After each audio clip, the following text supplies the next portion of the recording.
Welcome back again, folks. I am the Mighty Plantain. Thanks for checking out this video. Today we're doing a beer review on Founders Frootwood. This is a cherry ale aged in maple syrup bourbon barrels, which means a barrel that's held both maple syrup and bourbon at one point in time. There was a little bit more information on the back label, but that has fallen off. What do we really need to know? It's a cherry ale that was aged in maple syrup bourbon barrels. Should be pretty good. Founders usually doesn't disappoint. I've had a few of their beers. There's actually a pinkish tinge to it. So the cherry ale, there's pretty heavy on the cherry, I would assume, just based on the color alone. Give you a good look at that. Nice and pink to it. Rosy, I guess I would say. It's a nice rosy brown. Actually, it looks like there's some effervescence to it. A few bubbles coming up. It's a little cloudy, but fairly light in color, all things considered. But that interesting pinkish hue to it. Mostly brown, but yes, a bit of pink to it, which is kind of nice. A little pleasant looking.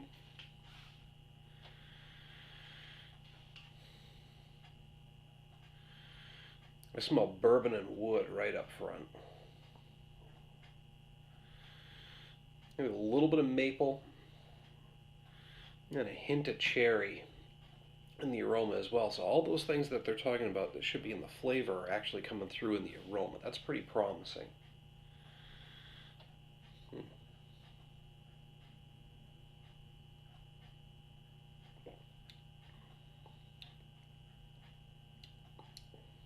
It's got a nice medium mouthfeel to it. It's an interesting flavor.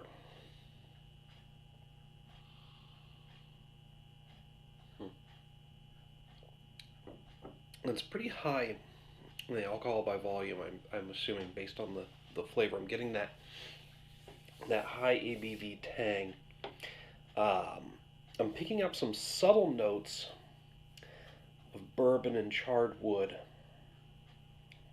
A little bit of sweetness from the maple, but most of those are coming through in the finish. What's hitting me hard is that high ABV tang, and the cherry is actually taken on more of a characteristic of a fruit wine for me, because that's what I'm getting. I'm getting that high ABV tang, followed by a wine flavor, a fruited wine flavor, where the cherry, especially the bitterness of the cherry, is coming through really strong.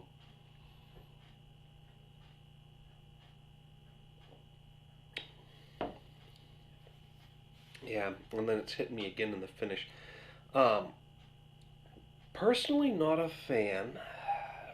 Founders usually doesn't disappoint me, so I'm kind of surprised. I would have expected more of the woodiness, more of the bourbon character, and more of the maple syrup sweetness to kind of come through, but I think the cherry really overwhelms this one and is just turning me against it.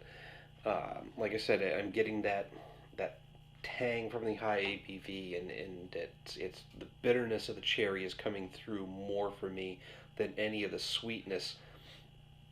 It's just kind of turning me off.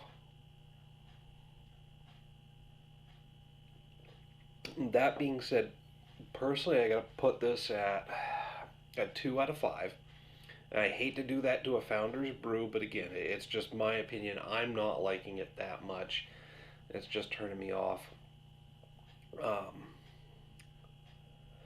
Like to know if anybody else has a different opinion on this one. Make sure to hit me up in the comments and the email link down below. Whether you agree or disagree, I'd like to hear your assessment on the beer, see what you have to say, because again, everybody's tastes are different, and what you like might not be what the next person likes, and this is what these videos are all about, is just giving you my opinion and giving you a heads up as to what to expect in your local beer cooler. But if I rate a beer high, it doesn't mean you're going to love it. Ooh, pardon. Similarly, if I rate a beer low, it doesn't mean you're going to hate it either. It just means I'm not a fan of this one. But you should try it for yourself and decide. but maybe don't invest in a 4-pack or a 6-pack, however this comes packaged. Maybe grab an individual and see if you like it yourself. While you're down there in the comments and email link, make sure to hit me up with a like and a share. Share the video. Click that little subscribe button. Make sure you get the word out there, and by sharing and by subscribing, you'll get a notification every time I post a new video. Hopefully you're getting some value out of them. I mean, it's not so bad that I'm not going to finish it. I definitely am going to drink the whole thing. I'm not going to waste the beer, but I'm probably not going to buy it again. Until next time, folks, thanks for tuning in. Cheers.